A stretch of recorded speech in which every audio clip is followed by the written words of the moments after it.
الحمد لله نحمده ونستعينه ونستغفره ونؤمن به ونتوكل عليه ونعوذ بالله من شرور أنفسنا ومن سيئات أعمالنا من يهده الله فلا مضل له ومن يضلل فلا هادي له ونشهد أن لا إله إلا الله وحده لا شريك له ونشهد أن سيدنا ونبينا ومولانا محمد عبده ورسوله أما بعد ثم أصلي قريبا منه وأسارقه النظر فإذا أقبلت علي صلاتي نظر إلي فإذا أقبلت على صلاتي نظر إلي وإذا التفت نحوه أعرض عني حتى إذا طال ذلك علي من جفة المسلمين مشيت حتى تصورت جدار حائط أبي قتادة وهو ابن عمي رضي الله عنه وأحب الناس إلي فسلمت عليه إلى آخر الحديث أو كما قال عليه الصلاة والسلام رب اشرح لي صدري ويسر لي أمري واحلل عقدة من لساني يفقهوا قولي رب زدني علما رب زدني علما رب زدني علما اللهم صل على محمد وعلى آل محمد وبارك وسلم اللهم صل على محمد عبدك ورسولك وصل على المؤمنين والمؤمنات والمسلمين والمسلمات. We continue the hadith of Ka'b bin Malik radiallahu anhu. He says that Rasulullah sallallahu alaihi wasallam had commanded the Sahaba, the other companions, to stay away from us, stop talking to us, and this was the condition for around 40 days. Now in these 40 days, Ka'b bin Malik radiallahu anhu, he would continue going to the masjid and he would try to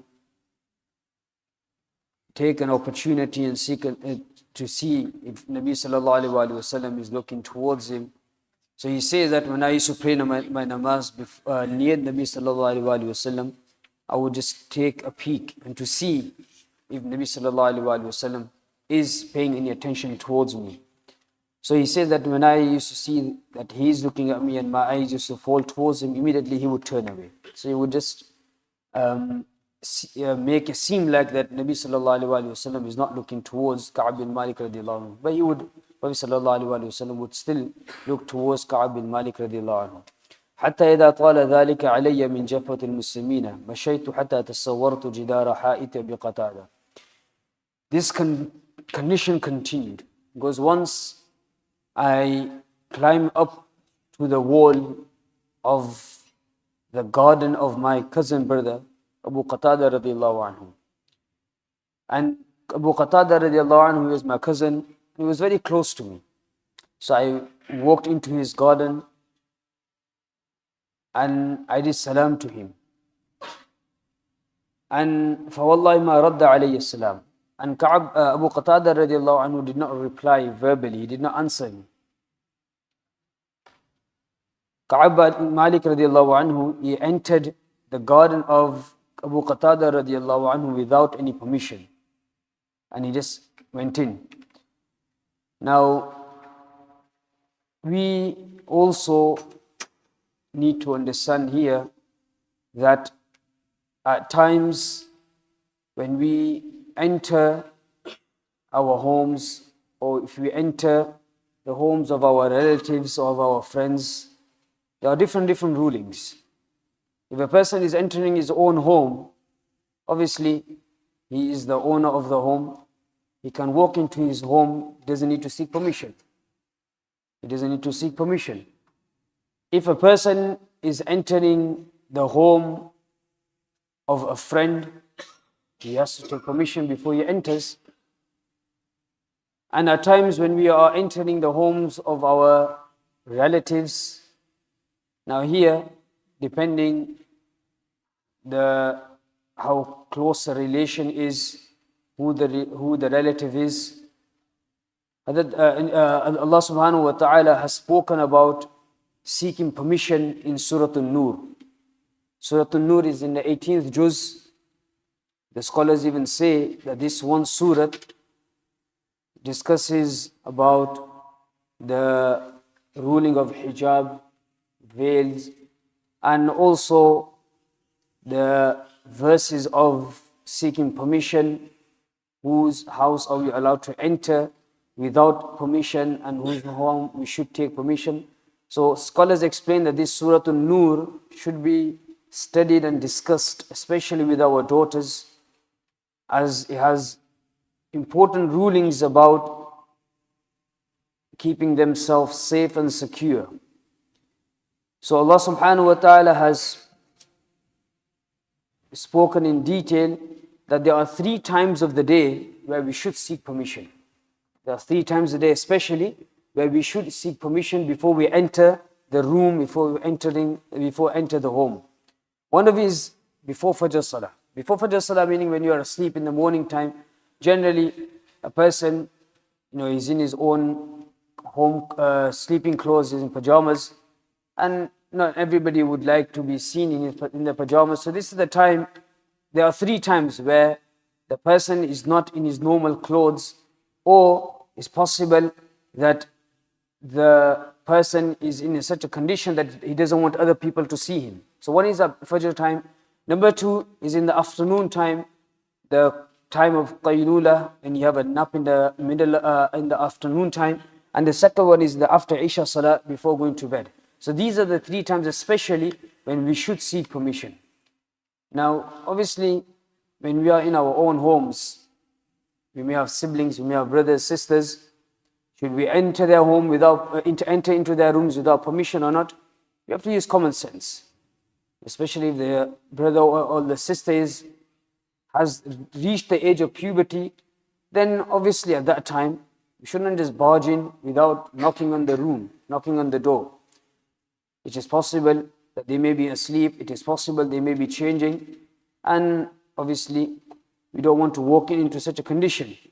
So here, if you have such permission where you can or you are allowed to walk in without permission, then obviously you're allowed to do so. So here Ka'ab bin Malik radiallahu anhu, he has a very good friendship and close relationship with his cousin brother Abu Qatada radiallahu anhu. So he walked into his garden without permission. Inshallah, we could explain this in detail some other day. Now, continuing the hadith. So Ka'ab radiallahu anhu, he says that I did salam to him, and Abu Qatada radiallahu anhu, he didn't reply to my salam. And I told him that, look, I take by the name of Allah subhanahu wa ta'ala, you know that I love my Allah and I love my Nabi sallallahu alayhi wa sallam. But again, he didn't reply. He remained silent. And I repeated this couple of times. And then, because of him not answering me back, I was hurt. فَفَاضَتْ عَيْنَايَ, and there was tears coming out of my eyes. And then I continued. And he says that I was walking in the supermarkets of Madinatul Munawwara, fi Suq al-Madinah. And all of a sudden, I heard a voice of a foreigner from Syria, from Ahlul Sham, who usually comes for trading, for selling and buying. But I heard him, he is asking around people that, can you direct me to Ka'ab bin Malik radiallahu anhu? So a few people pointed their fingers towards me, and they said to him that, look, Ka'ab Malik radiallahu anhu is there. So this foreigner came to me, and he gave me a letter that was from the minister of Ghassan. And in this letter, it was written that obviously the news has reached out of Madinatul Munawwara.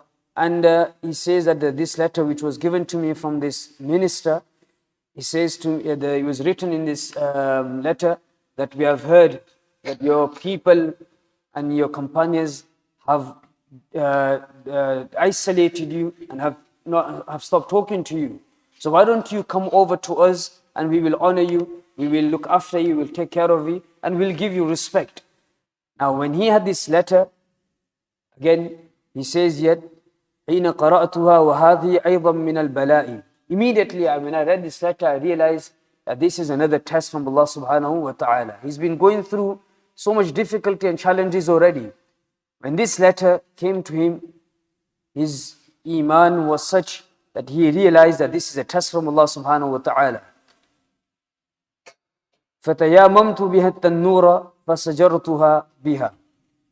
He took the letter, he can put it, and he put it into an oven, and he burned this letter. He burned this letter, and he didn't pay any attention towards the letter, and he ignored this letter, and he told this messenger, and he told this person to leave him alone. Now here, a very strong message has been given.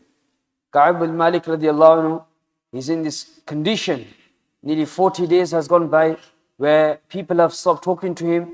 His own cousin brother has started to ignore him and not having any sort of contact and conversation with him. And he's been isolated. As he says in the hadith later on, the whole earth, which is wide and vast, he had become narrow upon me. These same people that I used to talk to and I used to know and they used to know me, they all become like strangers to me, alienated to me. And I was in such condition. And in this condition, imagine if a person was in this condition where his family members have disregarded him, isolated him, his friends have left him alone, and there's nobody talking to him. There's nobody talking to him. And imagine if the minister or the king of another country was to send you a letter and invite you to his palace. That would be the great test for us. That in that time, what would we do? Ka'ab bin Malik radiallahu anhu, the ghayrat of his iman was such that he ignored and rejected this offer, and he stayed firm on his iman.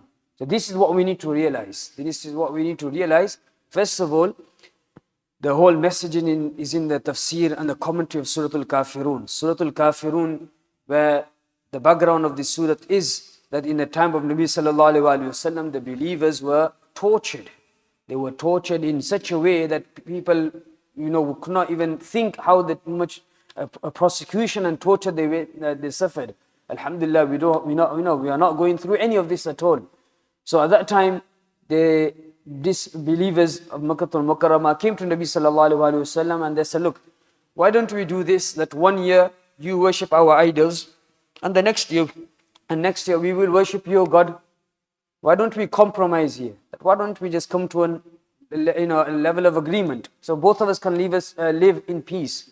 So the test here was about the fundamental of the deen, the base of the deen.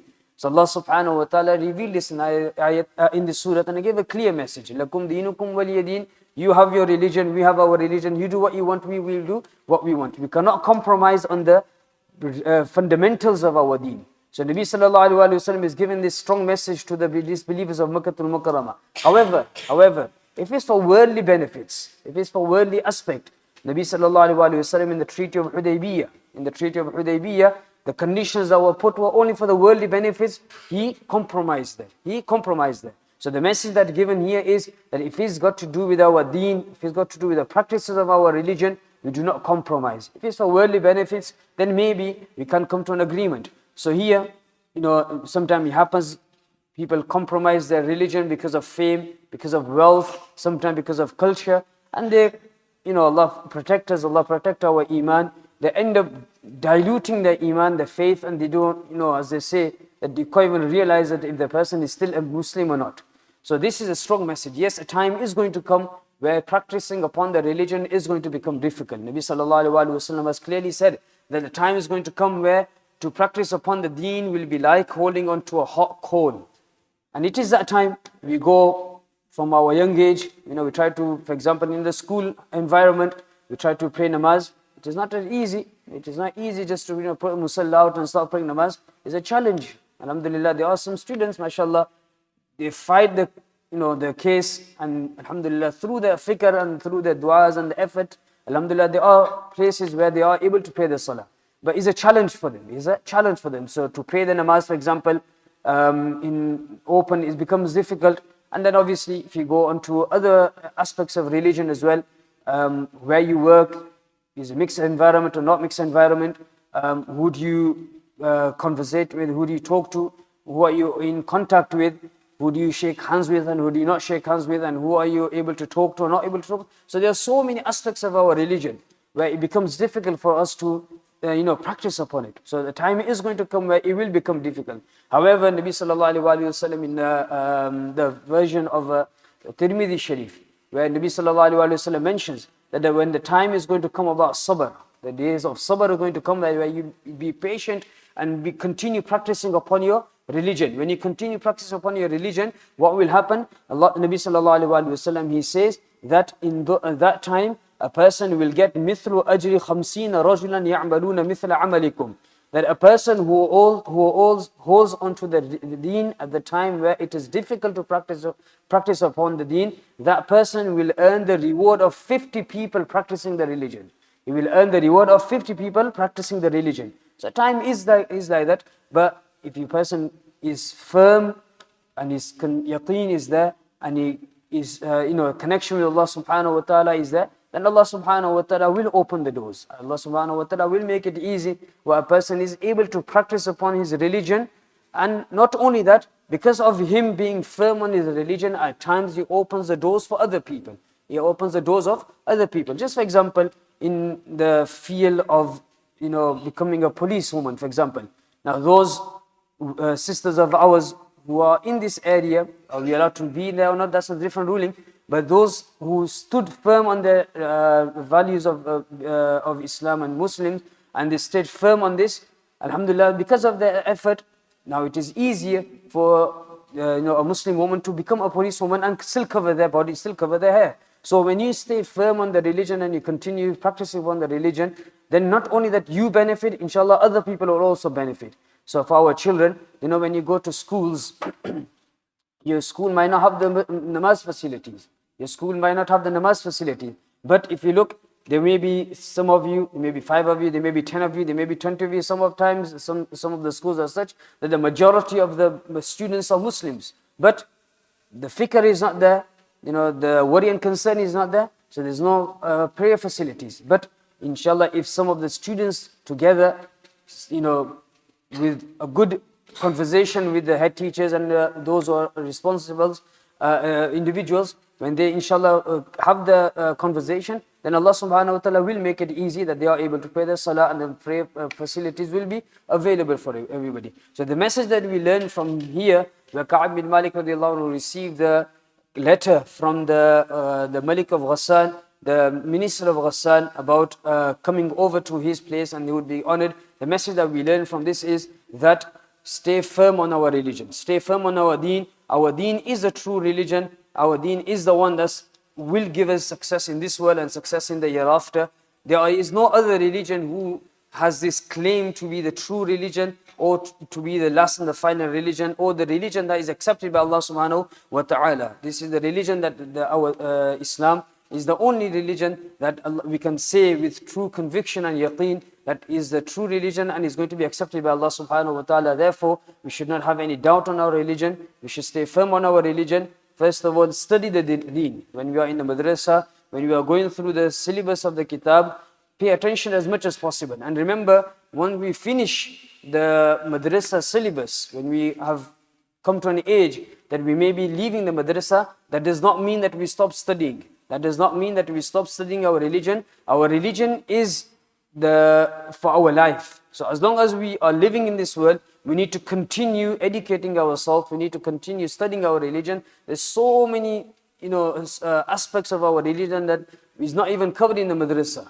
But when you leave, if you build that ability and if you build that connection, then you continue studying. It will become easier for you to practice upon the religion. And one way to do that is sitting in ta'aleem. Alhamdulillah, we have ta'aleem after the Maghrib Salah every day at the moment in the back of the masjid. Now, obviously, the school holidays are coming to an end. Everybody will be back in their school and madrasa routine again. But out of the 7 days, those children who, mashallah, have been coming every day in the school holidays should make intention that, alhamdulillah, I was able to come 7 days a week. Now the school and the madrasa routine has started again, but I will still try to make, for example, 2-3 days of the week where I will be in the masjid, sit in the ta'aleem, 5 minutes, 10 minutes, 15, 20 minutes, whatever it is, whatever little you will learn, inshallah, that will help us to stay firm on our religion, that will help us to stay strong believers. So every Mondays, every Wednesdays, and other days as well, Tuesday, Wednesday, Thursday, Saturday, Sundays, for example, where the ta'aleem takes place in English at the back. We should sit in the ta'aleem, and also the ta'aleem that takes place in Urdu as well. Inshallah, somebody will be around to translate as well. So the point that we're trying to make is that the lesson that we need to take from today is that we need to study our deen. We need to have this true conviction that our deen, our religion is the true religion.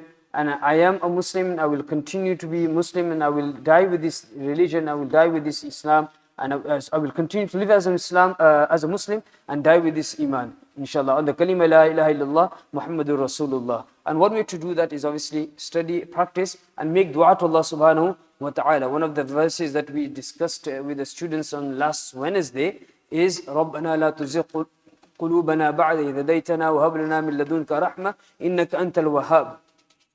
Ayat number 8 of Surah Al Imran. Hakim Akhtar Sahib Rahmatullahi alayhi has also prescribed from the 7 actions that if you want to die as a believer, if you want to die as a Muslim, then make habit of using this ayat in your du'as.